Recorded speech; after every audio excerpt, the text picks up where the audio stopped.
कानून के अंतर्गत हर चुनाव से पहले मतदाता सूची को अपडेट करना आवश्यक होता है। बिहार में 2003 को मतदाता सूची का गहन परिशोधन हुआ था। उस समय जिन लोगों का नाम मतदाता सूची में आया था उनकी पात्रता की जांच की गई थी। संविधान के अनुच्छेद 326 के अंतर्गत जो पात्रताएं निर्धारित हैं, जिनमें से कि पहला है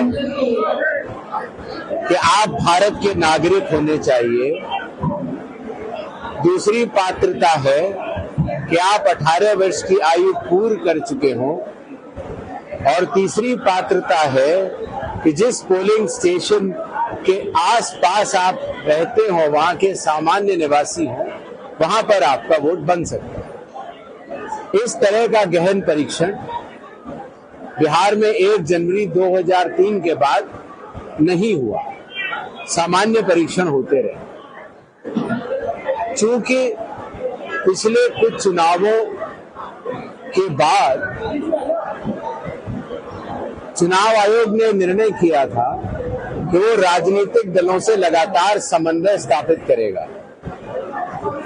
इसी क्रम में लगभग हर राजनीतिक पार्टी ने मतदाता सूची को अशुद्ध होने का शिकायत भी की और हर बार कहा कि मतदाता सूची को शुद्ध करना चाहिए। इसलिए इस बार बिहार में 2002 की तरह ही 1 महीने के अंदर जुलाई से अगस्त के बीच में मतगणना फॉर्म बांटे जाएंगे और वापस भी लिए जाएंगे। ये कार्य बहुत सुचारू रूप से चल रहा है। सारी राजनीतिक पार्टियां इसमें सहयोग कर रही हैं। 1 लाख से ज्यादा बूथ लेवल ऑफिसर्स लगे हुए हैं। 1.5 लाख से ज्यादा हर पॉलिटिकल पार्टीज ने अपने बूथ लेवल एजेंट्स को नामित किया है और सभी लोग ईमानदारी से और मेहनत से इस काम को कर रहे हैं। इस बार मतगणना फॉर्म के साथ दस्तावेज बताए गए हैं, लेकिन प्रथम फेज ये है कि हर व्यक्ति अपनी मतगणना का फॉर्म भर के दे और अपने कागजों के साथ दे। अगर किसी के पास मतगणना फॉर्म देते समय कागज नहीं है तो वो उसको कुछ दिन बाद भी दे सकता है। आजकल टेक्नोलॉजी हमारी काफी आगे बढ़ गई है। जहां तक रही बात चुनाव आयोग और उसकी पारदर्शिता की, तो पूरी मतगणना सूची सभी लोगों के सामने पारदर्शी तरीके से बनाई जाएगी। हर पात्र नागरिक उसका हिस्सा होगा और कोई भी इनएलिजिबल आदमी उसका हिस्सा नहीं बन पाएगा। हल्ला बोल मचा हुआ है चुनाव आयोग के फैसले को लेकर, लेकिन सबसे बड़ा और अहम सवाल है कि प्रदेश के मुख्यमंत्री चुप क्यों हैं? नीतीश कुमार मौन पे क्यों चले गए हैं? नीतीश कुमार आखिर अपनी चुप्पी तोड़ क्यों नहीं पा रहे हैं? वो बिहार से गायब ही हो गए हैं। क्या राहुल गांधी तेजस्वी यादव के हल्ला बोल से गायब हो गए, या बिहार के वोटरों से गायब हो गए? क्या बिहार के लोग जो परेशान हैं, जो हाहाकार मचा हुआ है, हर तरफ अफरा तफरी है दर्शकों, किसी को फॉर्म भरने की दिक्कत है, किसी का नाम ना आने पे दिक्कत है, किसी का एपिक नंबर उल्टा पुल्टा होने से दिक्कत है, तमाम चीज़ें हैं। लेकिन इन सब मसलों के बीच में ये बिहार का मुख्यमंत्री आखिर गायब कहाँ हैं? इनके मुंह क्यों नहीं खुल रहे हैं? ये सबसे बड़ा सवाल इसलिए बन जाता है क्योंकि बिहार की जिम्मेदारी नीतीश कुमार के हाथों में है, नीतीश कुमार के कंधों पर है। लेकिन नीतीश कुमार गायब है भाई, एक शब्द नहीं बोल रहे हैं, एक बयान उसके मुंह से नहीं आ रहा है। इतनी शर्म की बात है। आज पूरा बिहार बंद है, चक्का जाम है, तमाम विपक्ष के लोग प्रदर्शन कर रहे हैं।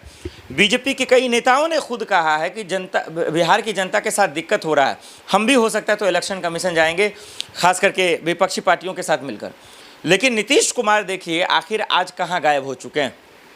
इस वक्त में दर्शकों, जिस तरीके की परेशानियां आ रही हैं चुनाव आयोग के इस फैसले को लेकर, वोटरों को जो परेशानियां आ रहा है रिवीजन करने में, नंबर खोजने में, तलाशने में, आप बीएलओ की बदमाशी तो हमने आपको बता ही दिया।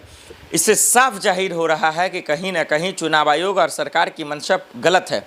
उनकी जो मंशा है कि भाई रोहिंग्यों को, बांग्लादेशियों को, घुसपैठियों को भगाएंगे, ये बेशर्म सरकार, भाई सरकार आपकी है, कैसे कोई विपक्ष के लोग चले आते हैं, सिस्टम आपका, कानून आपका, चुनाव आयोग आपका, भाई कैसे कोई बांग्लादेशी फॉर्म भर लेगा, कैसे आधार कार्ड बना लेगा, पैन कार्ड बना लेगा, और कोई बना ले रहा है तो फिर आपका सिस्टम फेल है।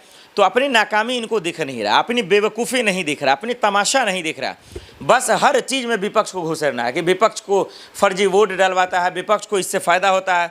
अरे भाई 20 साल से आपकी सरकार है, सरकार में आप हैं, विधायक आपके हैं, सांसद आपके हैं, मंत्री आपके हैं, सरकार आपका, सिस्टम आपका, और विपक्ष सब करवा रहा है। मतलब लोगों को साफ ही मूर्ख बना रहे हैं ये लोग।